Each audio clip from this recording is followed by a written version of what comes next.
Bom dia, muito bom estar com vocês mais uma vez tomando café com Cristo.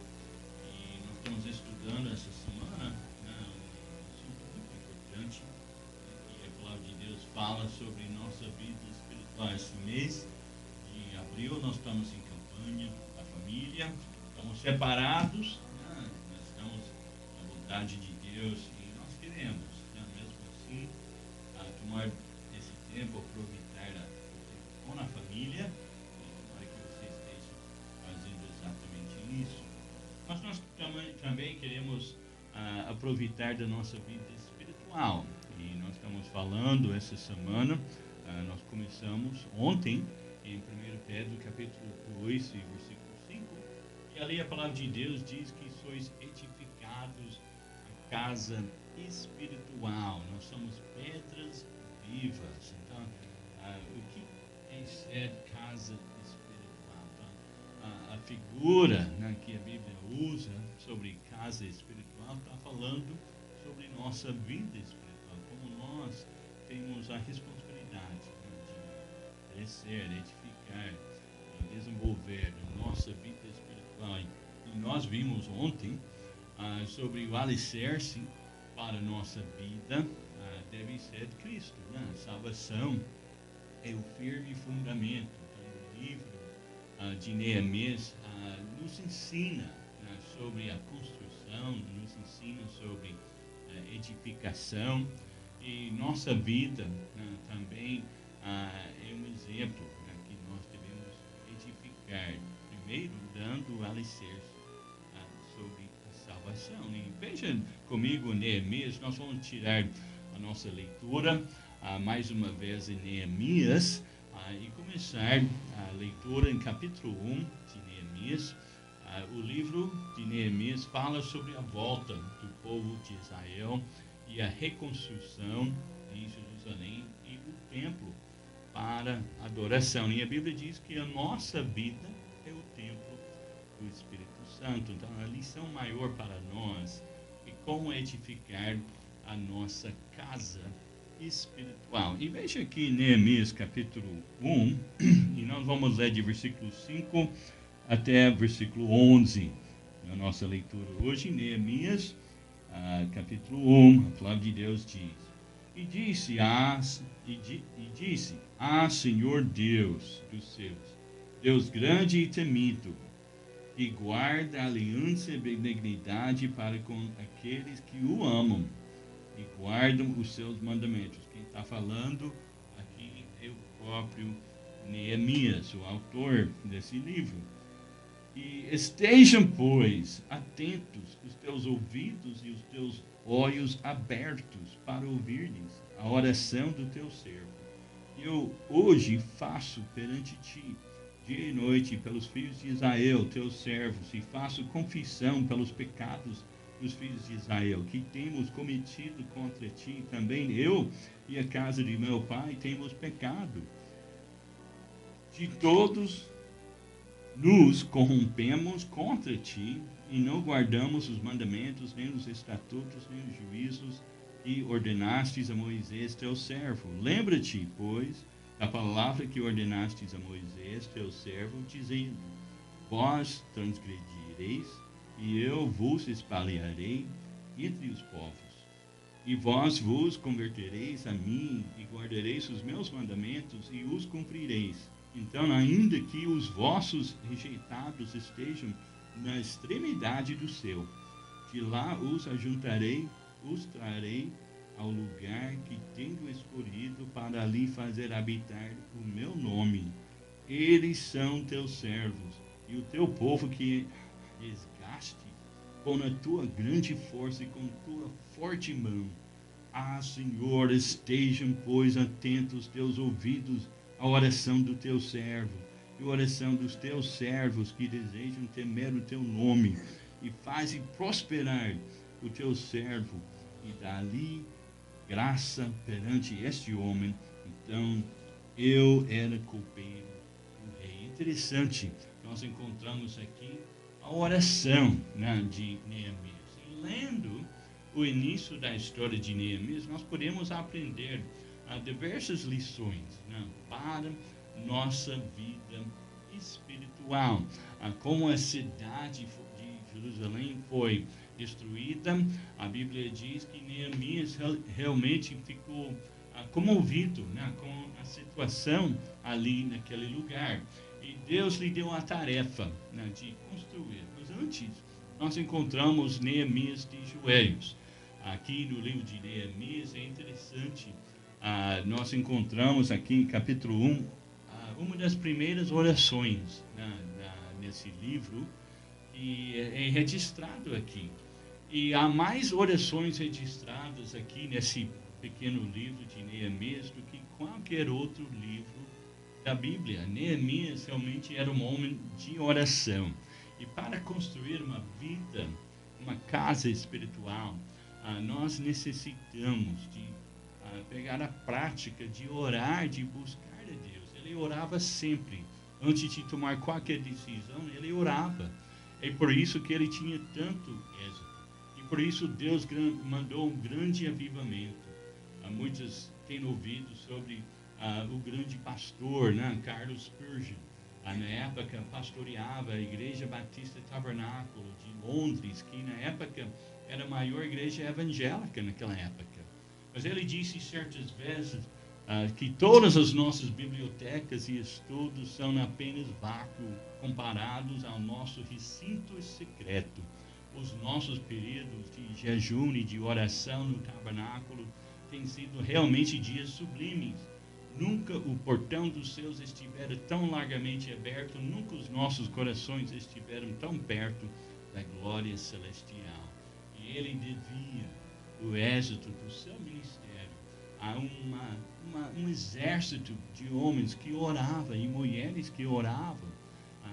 Todo culto, você podia ir na igreja dele, lá no porão, embaixo do auditório. Tinha centenas de pessoas que oravam enquanto ele pregava a palavra de Deus. Neemias também, ele foi bem sucedido. Ele diz aqui em versículo 11 de capítulo 1, ele peça ao Senhor: faze prosperar hoje o teu servo e dá-lhe graça perante esse homem. Então, ele foi bem sucedido devido a muita oração. Quando Neemias entendeu da grande necessidade lá em Jerusalém, ele e seu coração se quebrou. E quando ele ouviu da miséria e aflição do povo, ele fez 4 coisas. Ele chorou, jejuou, orou e depois ele trabalhou. Então, João Wesley, um grande homem de Deus também, ele disse certas vezes: dê-me uma centena de pregadores que nada temem a não ser o pecado e nada desejam a não ser Deus.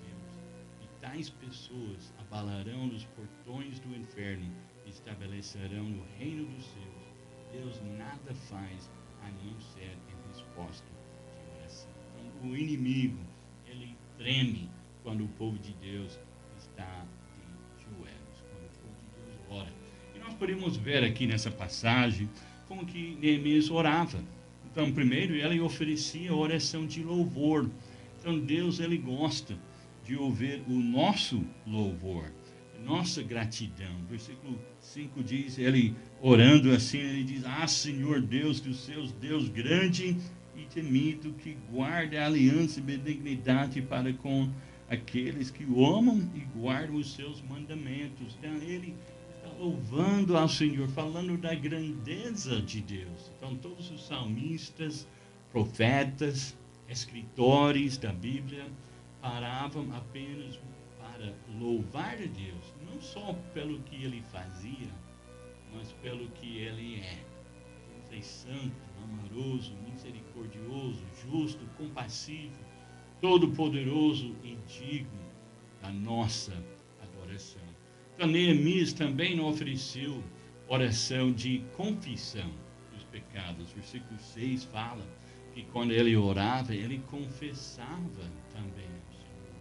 Ele diz nesse versículo 6, eu faço confissão pelos pecados dos filhos de Israel que temos cometido contra ti. Meu amado, todos nós devemos entender que qualquer pecado inconfesso um obstáculo contra Deus.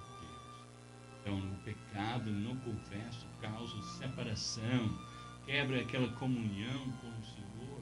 O pecado impede as bênçãos de Deus em nossas vidas, em nossas igrejas, em nossos lares.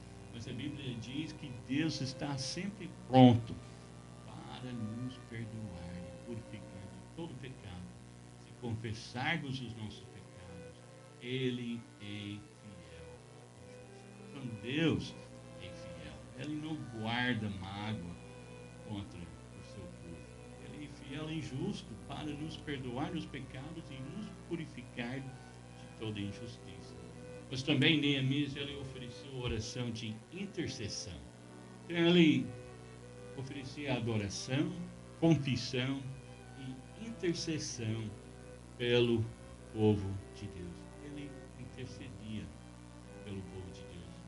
A Bíblia fala, versículo 8 até versículo 11, fala sobre a intercessão. Como que ele estava intercedendo pelo povo de Deus, pela situação. O Paulo, ele diz no 2 Coríntios 1, versículo 11, ajudando-nos também vós com orações por nós. E que bênção saber que pessoas estão orando. Nós, nossa família, temos orado pelos irmãos da Igreja Batista Nova Vida. E também é o meu pedido que os irmãos estejam orando por nós. Que nós carecemos mais do que qualquer outra coisa nesse momento de crise. E as orações do povo de Deus, mesmo sendo separados, nós podemos nos encontrar em joelhos perante Deus. Nós podemos orar um pelo outro. Como Deus opere em resposta de oração. E como nós precisamos de mais intercessores, como Neemias. Intercessores da igreja. Temos uma carta, né, de um missionário. Ele era da missão Overseas Missionary Fellowship. E ele conta a seguinte história. Ele diz na sua carta, ele falando, né, sobre alguns acontecimentos, a sua carta de oração. E ele diz na sua carta, ele fala, quando eu trabalhei no hospital, de um pequeno campo missionário na África, a cada 2 semanas eu atravessava a selva para ir à cidade mais próxima para comprar suprimentos. E a viagem exigia um pernoite na mata. Certa vez eu vi 2 homens brigando na cidade. Um seriamente ferido. Eu cuidei dele, falei sobre o Senhor Jesus, falei a palavra de Deus para ele e voltei para casa sem problemas.